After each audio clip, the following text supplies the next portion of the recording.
મહાનગરપાલિકાની અંદર વેરાના નામે આપણી પાસેથી તમારા ને મારા ખિસ્સામાંથી જાય છે.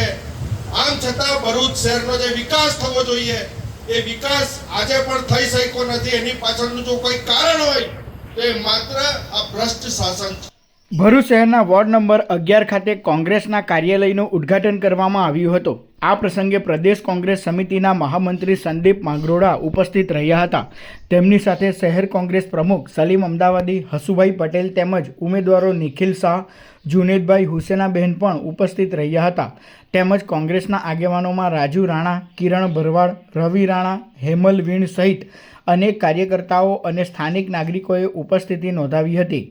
કાર્યક્રમ દરમિયાન કોંગ્રેસના કાર્યકર્તાઓમાં ભારે ઉત્સાહ જોવા મળ્યો હતો અને ઉપસ્થિત નાગરિકોએ પોતાના મતાધિકારનો ઉપયોગ કરી કોંગ્રેસના ઉમેદવારોનો ભવ્ય વિજય અપાવવાનો સંકલ્પ વ્યક્ત કર્યો હતો.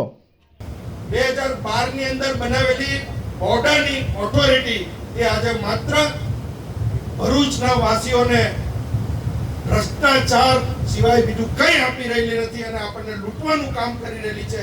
એક નાની મંજૂરી જોઈતી હોય તો પણ કલેક્ટર કચેરી અને બોર્ડા ઓફિસના ધક્કા ખાઈને આ ભરૂચના વાસીઓ ત્રસ્ત આવી ગયેલા છે. પરંતુ બોર્ડાનું 10 વર્ષની અંદર જે રોડમેપ બનાવેલો હતો એ પ્રમાણે 2022માં એ 10 વર્ષની અંદર બોર્ડાનું કામ પૂરું કરવાનું હતું. આજે એવી અનેક ટીપીની સ્કીમો હજી સુધી બનાવવામાં નથી આવી અને ભરૂચ વિકાસથી વંચિત થઈ રહ્યું છે.